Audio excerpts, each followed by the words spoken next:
Hello bachcho, let's read the question.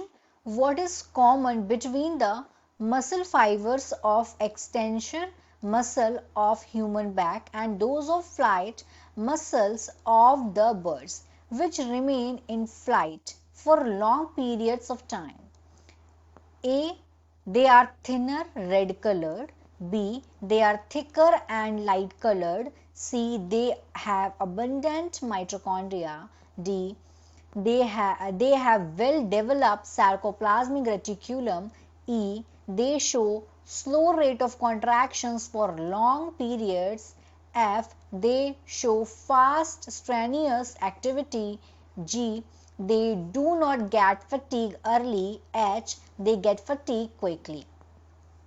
यहाँ पे question में बोला गया है कि क्या कॉमन है मसल फाइबर जो एक्सटेंशन मसल्स होते हैं ह्यूमन बैक में और जो फ्लाइट मसल्स होते हैं बर्ड्स के, उनमें क्या कॉमन है? क्या वो थिन होते हैं, रेड कलर के होते हैं, क्या वो थिकर होते हैं, लाइट कलर के होते हैं, क्या उनमें अबंडेंट मतलब बहुत ज़्यादा माइटोकॉन्ड्रिया होता है, या ये बहुत ज़्यादा डेवलप सार्कोप्लाज्म, इनका सार्कोप्लाज्म रेटिकुलम बहुत डेवलप होता है, क्या जो इनमें जो शो करते हैं रेट ऑफ कॉन्ट्रैक्शन मतलब स्लो रेट ऑफ कॉन्ट्रैक्शन होता है और लॉन्ग पीरियड तक होता है, इनमें क्या फास्ट स्ट्रेनियस एक्टिविटी होती है क्या, और फिर ये जी में बोला गया they do not gate fatigue early मतलब जल्दी थकते नहीं है, एच में बोला गया दे गेट फटीग क्विकली। तो हमें बताना है कि जो यहाँ पे एच तक ए से एच तक जो पॉइंट्स दिए हैं ये दो टाइप की यहाँ पे बात बोली गई है। एक तो एक्सटेंशन मसल है ह्यूमन बैक का और एक फ्लाइट बर्ड है, बर्ड फ्लाइट मसल है बर्ड की।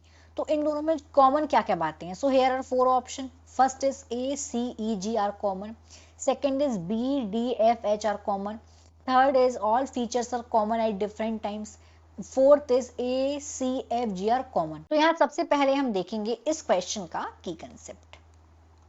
की concept of this question is muscle fibre. Muscle fibres, तो हमने दो टाइप के मसल फाइबर्स पढ़े हैं, रेड मसल फाइबर और व्हाइट मसल फाइबर। तो यहाँ पे दो टाइप की हमें मसल्स की बात हो रही है, एक तो एक्सटेंशन मसल ह्यूमन बैक की और फ्लाइट मसल जो कि है बर्ड्स की। तो ये दोनों टाइप के जो मसल फाइबर्स हैं ये दोनों हैं red muscle fibre. They both are red muscle fibre. अब यहाँ पे हमें कुछ पॉइंट्स दिए और हमें बताना है कि जो दोनों मसल्स में कॉमन कौन कौन से पॉइंट्स हैं। तो वन बाय वन पॉइंट्स देखेंगे। First point is they are thinner red colour. तो यस दिस इज राइट। अगर हम रेड मसल फाइबर की बात करते हैं तो रेड मसल फाइबर एक तो थिन होता है और ये रेड कलर का भी होता है। ये रेड कलर का क्यों होता है? एक पिगमेंट की वजह से। यहाँ पे एक पिगमेंट प्रेजेंट होता है और उस पिगमेंट को बोलते हैं मायोग्लोबिन। मायोग्लोबिन पिगमेंट की वजह से इसका कलर होता है red. So this is common in both. Red muscle fibre का कैरेक्टर है ये। उसके बाद नेक्स्ट में दिया है they are thicker and light colour के। थिक होते हैं और लाइट कलर के होते हैं, तो ये वाली बात गलत है। ये लाइट कलर के तो एकदम नहीं होते हैं क्योंकि इसमें मायोग्लोबिन प्रेजेंट होता है, तो so this point is wrong. Next is they have abundant mitochondria, कि इनके पास जो माइट्रोकॉन्ड्रिया होता है वो बहुत ज्यादा होता है। Yes this point is also right. अब ये पॉइंट करेक्ट क्यों है? क्योंकि यहाँ पे होता है aerobic respiration, because of aerobic respiration. Aerobic respiration. अब नेक्स्ट पॉइंट देखते हैं। यहाँ पे डी में बोला गया दे हैव वेल डेवलप और व्हाट सर्कोप्लाज्मिक रेटिकुलम, कि इनका जो सर्कोप्लाज्मिक रेटिकुलम है वो वेल डेवलप होता है। So no this is wrong. ये वाला जो पॉइंट है ये रेड मसल फाइबर का नहीं, ये पॉइंट है व्हाइट मसल फाइबर का। ये होता है व्हाइट मसल फाइबर का, इसीलिए ये वाला पॉइंट गलत है। नेक्स्ट वाले पे आते हैं। ई में। ई में क्या बोला गया है? ई में यहां बोल रहे हैं दे show slow rate of contractions for longer period. तो ये वाली बात एकदम करेक्ट है। एक तो यहाँ पे स्लो रेट ऑफ कॉन्ट्रैक्शन होता है, लेकिन जब कॉन्ट्रैक्शन होता है जो कॉन्ट्रैक्शन है वो लंबे पीरियड के लिए होता है। Yes this is right. अब हम नेक्स्ट पॉइंट में आते हैं। एफ में बोला गया है क्या?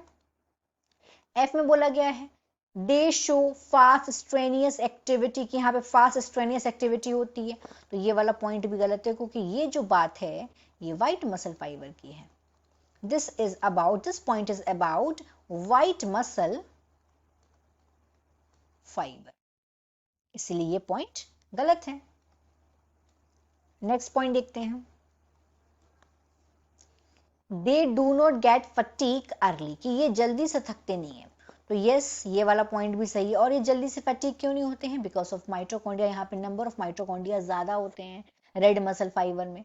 फिर यहाँ पे लास्ट पॉइंट बोला गया दे गेट फटीक क्विकली, तो ये वाला तो पॉइंट होगा ही नहीं। अगर हम जी और एच में देखेंगे तो एक ही पॉइंट सही होगा। तो जो जल्दी से फटीक हो जाते हैं वो होते हैं white muscle fibre. Red muscle fibre जो है वो जल्दी फटीक नहीं होते हैं बिकॉज ऑफ माइटोकॉन्ड्रिया। तो इस तरीके से हम देखेंगे, हमें यहाँ पे कॉमन देखना है, कॉमन पॉइंट्स कौन कौन से हैं। सो अगर हम कॉमन पॉइंट्स देखेंगे तो एक तो यहाँ पे ए हो गया कॉमन दोनों में, और एक हो गया सी कॉमन, और एक हो गया ई कॉमन, और एक हो गया जी कॉमन। तो इस तरीके से what is our right answer? Right answer हमारा होगा यहाँ पे first, A C E G are common. So यहाँ पे बात हो रही है, यहाँ पे दो तरीके की हमें मसल्स दी हुई थी क्वेश्चन में। मसल फाइबर, एक तो एक्सटेंशन मसल की ह्यूमन बैक, और दूसरी फ्लाइट मसल बर्ड्स की। तो ये दोनों के दोनों जो मसल हैं ये रेड मसल फाइबर होते हैं। ये जो फाइबर्स के एग्जांपल यहाँ पे दिए हुए दोनों के दोनों रेड मसल फाइबर्स होते हैं। और यहाँ पे हमें रेड मसल फाइबर के अगर मैं कैरेक्टर्स पता होंगे तो ये क्वेश्चन भी सॉल्व हो जाएगा। So here final answer is 1, A C E G R common. Hope you understood it well. Best of luck.